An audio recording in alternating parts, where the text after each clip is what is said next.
Let's take a live look outside this morning. We do have some snowflakes flying around the Cleveland area as we speak. We've got a fairly quiet start to your morning commute, as Brissa will talk about in a little bit, but we are still going to be dealing with some lake effect snow throughout the first half of our day today.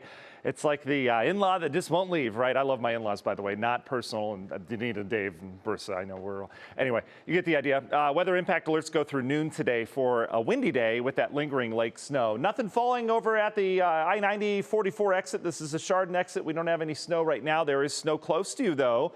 As I'll show you on radar, we're at 25 and dry over at Hopkins right now. It's cold, though. Wind chill 14 this morning. We've got winter weather advisories that go through 1 o'clock for the counties shaded in blue. Gets a lot worse as you get out towards the Erie, PA area. They've had some heavy snow overnight. We've got snow falling in Ashtabula County. Again, this gets heavier if you're heading out towards the PA state line on I-90. You're going to encounter some winter weather conditions. And then we're keeping our eye on this band that's developing with some very light snow in the Cleveland area. But that gets heavier as the snow and the wind heads up the terrain, right? You get the heights east of Cleveland. That's why they're called the heights. There's a terrain increase. It has that kind of effect where it lifts the air, essentially, and it brings out heavier snow. That's why we get heavier snow in the snow belt. So we're cranking out some bigger flakes as you get out towards Geauga County, the recipients of some of the heavier snowfall totals in the last 24 hours with 2 to 5 inches out there.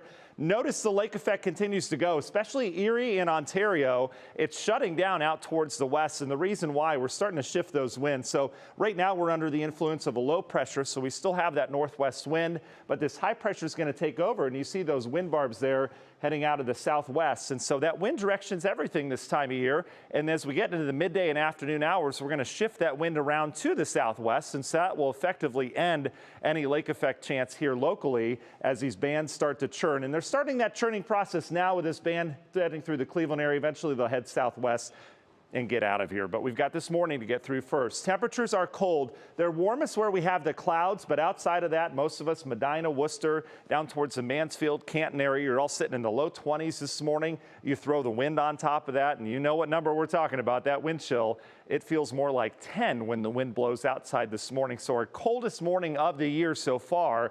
Temperatures will get up into the upper 30s today down towards the south, but wind chill values you're looking at them will stay on the cold side. So dress for that today. Snow showers of the lake effect variety will stay around the first half of the day, and then we'll clear things out later today. National Zymark hour-by-hour forecast picking up on some of that snow coming off the lake here this morning. But watch out transitions later this morning as it heads out with that wind shift. That'll kind of, again, end everything here as we get into the afternoon. Just kind of cloudy. We'll stay in the mid-30s. And then tonight, our temperatures are actually going to rise. It's going to be warmer when you wake up than when you go to bed tonight as that southwest wind continues. And then tomorrow we'll have a few showers, looks to be rain showers out in our northeastern counties. Meanwhile, we'll have sunshine in our southwestern counties. Temperatures warmer tomorrow, back up into the mid-40s for highs. But I'll tell you, mid-40s still below average. Our average is in the mid-50s this time of year. How much snow from here on out? This band might be a little bit displaced, might move it a little bit further north, but could get a couple more inches of snow here with that lake effect this morning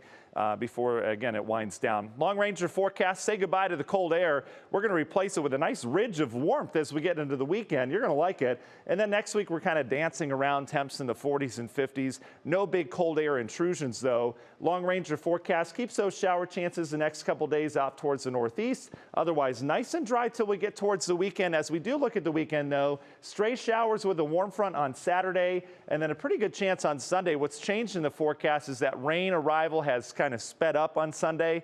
So Browns game, we might be dealing with some rain versus it holding off till afterwards. Union Home Mortgage 10-day forecast, weather impact alerts through noon today. And then you can see temperatures on the climb up near 60 degrees by Saturday. Danita? All right, Matt, thank you.